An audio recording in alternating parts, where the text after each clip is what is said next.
Baik. Sudah muazan ya? Berapa menit? 2 menit. Baik, pada tahun 8 Hijriah ini terjadi perang yang sangat hebat. Ini nampak awal dari kehebatan Khalid dalam pertempuran. Ya. Khalid bin Walid ya, diutus dalam pasukan perang Mu'tah melawan orang-orang Romawi. Rasulullah SAW tatkala melepaskan para sahabat untuk berperang, ya, jumlah mereka 3.000. Jumlah mereka 3.000. Kemudian mereka disuruh berperang ke negeri Syam. Ya, ternyata mereka tidak duga musuh mereka ternyata jumlahnya 200.000. Ingat, negeri Syam dikuasai oleh Romawi. Romawi itu adalah negeri adidaya nomor 1. Romawi kemudian apa? Persia. Jadi mereka adalah negara yang sudah lama. Islam baru negara baru 8 tahun berdiri. Sementara Romawi Persia mungkin sudah ratusan tahun, mungkin sudah ribuan tahun. Sudah lama mereka berdiri sebagai negara. Kita tentu jumlah pasukan mereka sudah sangat banyak. Mungkin juta jumlah pasukan mereka di zaman tersebut. Karena mereka sudah, umur mereka sudah ratusan tahun. Islam baru 8 tahun. Kemudian Rasulullah SAW tidak seperti biasa.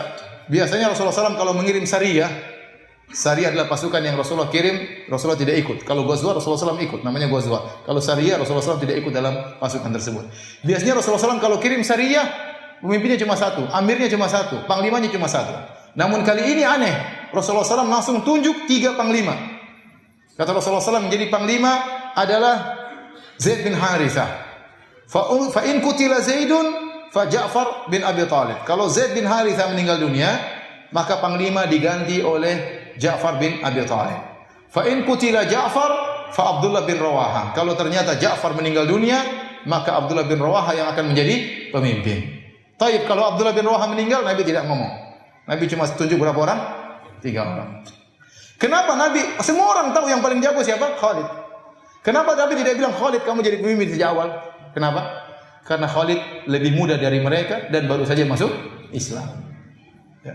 Nabi juga memperhatikan perasaan kaum muslimin. Kalau Khalid tahu Khalid kamu jadi saja, mungkin ada namanya manusia ya. Dan makanya Nabi tahu Khalid nanti ya kalau mati Khalid yang akan diangkat, tapi Nabi tidak tunjuk. Nabi ingin penunjukan itu secara aklamasi terjadi dengan sendirinya. Maka berangkatlah mereka dari kota Madinah 3.000 orang menuju Mu'tah. Mu'tah itu jaraknya dari Madinah 1.100 km. Jadi mau perang jalan dulu 1.100 km. Ada yang naik onta, ada yang jalan kaki, naik kuda 1.100 km. Kalau kita mungkin belum sampai sudah mati di luar di tengah jalan. 1.100 km ya jauh. Yang ente lawan bukan orang Indonesia, yang pede-pede, orang Romawi, gede-gede, keren-keren, gagah-gagah. Baik, habis salat kita lanjutkan insyaallah. Wabillahi taufiq wal hidayah. Assalamualaikum warahmatullahi wabarakatuh. Bismillahirrahmanirrahim. Assalamualaikum warahmatullahi wabarakatuh. Alhamdulillah, salatu wassalamu ala Rasulillah wa ala alihi wa sahbihi wa mawala. Kita lanjutkan bahasan kita sampai pada perang Mu'tah yang terjadi pada tahun 8 Hijriah, yaitu Khalid bin Walid sekitar baru 2 bulan masuk Islam ya. Jadi berangkatlah pasukan tersebut yang terdiri atas 3.000 pasukan menuju ke Mu'tah melawan orang-orang Romawi ya. Tidak diduga ternyata sampai di sana mereka dihadapkan dengan sekitar 200.000 pasukan Romawi ya. 3.000 lawan 200.000 ya. 1 banding berapa itu? 1 banding 70-an ya. 1 banding 70-an. Yang sangat tidak seimbang. Maka tatkala mereka dikagetkan dengan jumlah yang begitu banyak, sebagian mereka mengatakan bagaimana kalau kita bertanya dulu kepada Nabi, kita kirim surat kepada Rasulullah SAW, tunggu apa perintah Nabi SAW. Tapi itu pun butuh waktu yang lama ya. 1.100 kilo ya. Kalau ada WhatsApp dulu langsung WhatsApp ya. Enggak ada. Terus kirim surat kuda dengan begitu cepat, entah berapa lama baru bisa balik lagi, sehingga sementara musuh di depan mata ya. Sehingga akhirnya Abdullah bin Rawaha radhiyallahu anhu menyemangati mereka dengan berkata, bukankah kita ke sini untuk meraih ihdal husnayain? Kalau tidak menang mati syahid. Akhirnya semangatlah para sahabat ya, karena memang tidak memungkinkan juga untuk menunggu ya pendapat Nabi SAW karena kondisi sudah sangat genting. Akhirnya mereka pun maju berperang yang sangat tidak berimbang, 3.000 lawan 200.000. Maka tatkala terjadi peperangan, pemimpin dipimpin oleh panglima adalah Zaid bin Harithah. Maka berperanglah Zaid bin Harithah sampai akhirnya beliau meninggal dunia. Setelah beliau meninggal dunia, mati syahid, maka bendera dipegang oleh Ja'far bin Abi Thalib radhiyallahu anhu. Maka Ja'far bertempur dengan begitu hebatnya, ya, sampai tatkala beliau sudah meninggal dunia ditemukan 80 bekas luka, bekas pedang, bekas panah, bekas tombak, semuanya di bagian depan, tidak ada satupun di bagian belakang. Yang ini menunjukkan dua hal. Pertama, Ja'far bin Abi Thalib tidak pernah mundur sedikit pun, tidak pernah balik belakang sedikit pun. Dia mukbil ghairu mudbir, maju tidak pernah mundur sama sekali. Yang kedua, bagaimana kuatnya para sahabat, ya. Bayangkan, sudah tertusuk sana tusuk sini masih terus bertempur. Mungkin kalau kita baru satu tusukan langsung tewas. Ditemukan satu tusukan di tubuhnya. Ini 80 masih berarti luar biasa, tikam sana tikam sini masih terus bertempur, masih terus bertempur, ya. Oleh karenanya kalau antum lihat kisah siapa namanya, Mu'adz, ya, atau yang sahabat junior yang membunuh membunuh Abu Jahal, ya. Bagaimana dia berperang sampai akhirnya tangan dia dipukul oleh Ikrimah bin Abi Jahal sampai tangannya bergantung namun tidak lepas, dia masih terus bertempur. Sampai akhirnya dia kesakitan, gantung-gantung tangannya, tergantung-gantung, maka dia injak tangannya, dia tarik supaya supaya putus, dan dia masih bertempur. Jadi bagaimana kuatnya dulu para sahabat, padahal makan makan korma, ya. Ada onta juga dimakan. Jadi bagaimana mereka begitu kuat. Ja'far waktu tangannya terputus sebelah kanan, dia memegang bendera dengan kiri. Waktu tangan kirinya terputus, dia memegang dengan kedua adudaihi. Kemudian dia pun meninggal. Akhirnya bendera dipegang oleh Abdullah bin Rawaha. Waktu Abdullah bin Rawaha ingin bertempur, dia terdiam melihat hebatnya peperangan. Maka dia seperti maju atau tidak. Kemudian dia melantunkan syairnya untuk menyemangati dirinya sendiri. Di antaranya dia berkata, ya nafsu, mali araki takrahinal jannah, wahai jiwaku, kenapa aku lihat engkau benci untuk masuk surga? Maka dia pun maju dan akhirnya bertempur dan akhirnya mati syahid radhiyallahu taala anhu. Waktu ketiga-tiganya meninggal dunia, Rasulullah SAW tidak menunjuk pemimpin yang keempat, panglima yang keempat, tidak diketahui siapa. Maka para sahabat bingung, akhirnya berdirilah Thabit bin Arqam radhiyallahu anhu, maka dia mengambil bendera peperangan. Kemudian dia pun berjalan menuju Khalid bin Walid. Kemudian mengatakan, aku mengambil bendera ini tidaklah aku ambil kecuali untuk engkau, wahai Khalid bin Walid. Khalid bin Walid mengatakan, tidak, saya tidak mau terima. Anta asannu minni, kau lebih tua dari buku. Yang kedua, qad syahidta badran, engkau pernah ikut perang Badar. Jadi Khalid mengakui kehebatan Thabit bin Arqam. Pertama, dia lebih tua, lebih dahulu masuk Islam.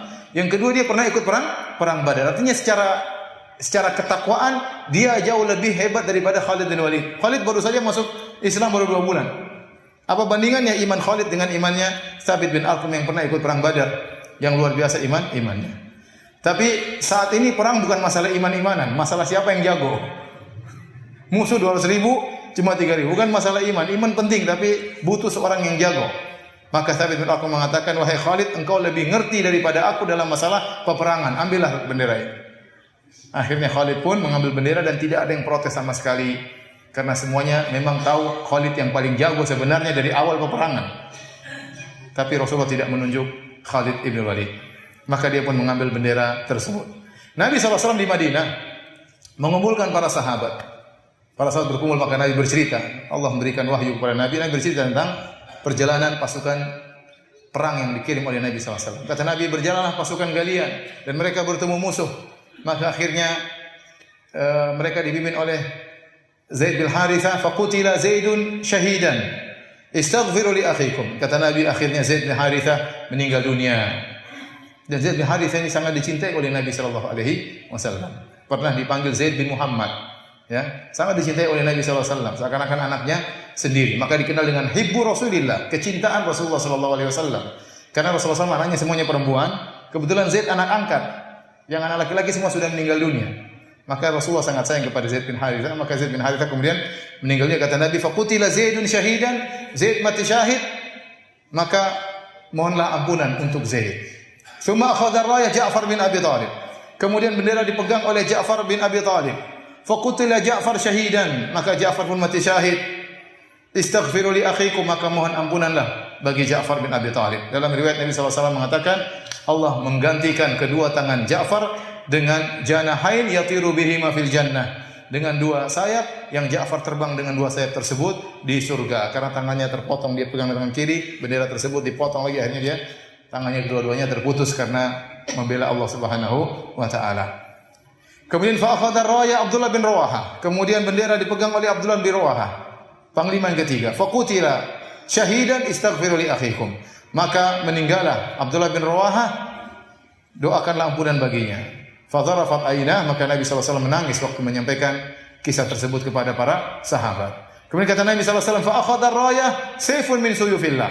Maka kemudian pedang diambil oleh, kemudian bendera diambil oleh pedang Allah. Tatkala itulah Nabi SAW menggelari Khalid dengan apa? Pedang Allah. Maka Allah Subhanahu wa taala memenangkan pasukan tersebut melalui Khalid ibn Walid radhiyallahu taala anhu. Maka Khalid bin Walid pun bertempur dengan begitu hebatnya.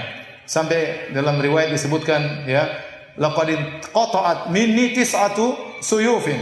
Telah terpatahkan di tanganku 9 pedang. Jadi Khalid bertempur dengan pedang, tajam begitu kuatnya pedangnya patah, entah mukul kepala orang, tengkorak orang, entah sudah berapa yang dia bunuh. Berhantaman dengan pedang orang sampai pedangnya patah. Dia ambil pedang kedua, bertempur lagi sampai pedangnya patah. Ambil pedang ketiga, bertempur lagi sampai pedangnya patah. Ya akhi, sampai 9 pedang. Luar biasa badannya Khalid radhiyallahu anhu. Kita mungkin kalau bertempur tangan kita patah sebelum pedang kita patah. Akhirnya pedang setengah mati pegangnya, kalau patah tangan kita. Ya, luar biasa bagaimana kuatnya Khalid ibn Walid radhiyallahu ta'ala anhu. Sampai terakhir dia hanya memegang apa? Semacam, ada yang mengatakan pedang, ada yang mengatakan besi tersisa di tangannya, dia gunakan untuk apa? Bertempur radhiyallahu taala anhu. Tatkala Khalid memegang kendali pertempuran, tiba malam hari, dan kalau malam hari kode etik peperangan berhenti. Peperangan apa? Berhenti. Maka Khalid bin Walid, yang jelas orang-orang Romawi kewalahan menghadapi para sahabat. Semuanya mau mati. Semuanya mau meninggal dunia. Bagaimana berhadapan dengan musuh yang ingin mati? Yang ingin mati, sementara mereka ingin hidup. Ya. Repot. Akhirnya Khalid bin Walid malam itu berpikir, karena dia memegang kendali pertempuran, maka dia membuat taktik strategi yang luar biasa.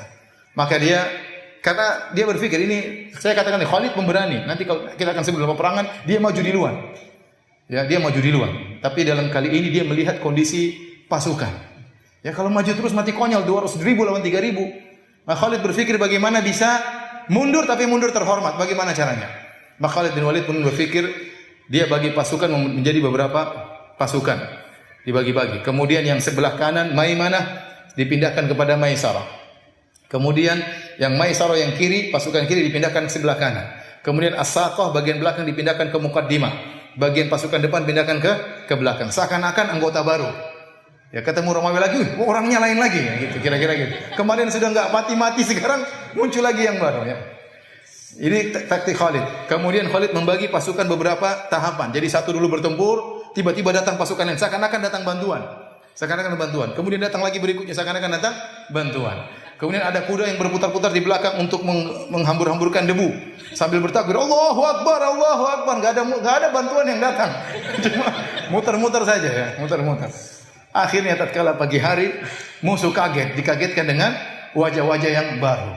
Ya Allah, yang kemarin aja enggak mati-mati, apalagi datang yang baru. Kemudian takbir, Allahu Akbar, Allahu Akbar. Kemudian debu berterbaran di sana sini, wajah-wajah baru, musuh datang baru lagi. Mereka mengerikan. Akhirnya tatkala bertempur, Khalid mulai mundur.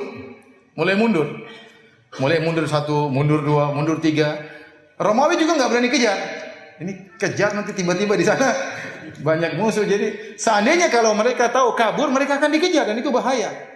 Tatkala mereka mundur dan Romawi juga tidak berani mengejar karena mereka khawatir siapa tahu benar-benar ada pasukan yang banyak. Akhirnya mereka terdiam, tidak mengejar, dan akhirnya Khalid pun mundur dengan pasukannya balik ke kota Madinah dan dia telah menyelamatkan kaum muslimin. Dari sisi ini kaum muslimin menang karena jumlah yang tewas dari Romawi jauh lebih banyak daripada kaum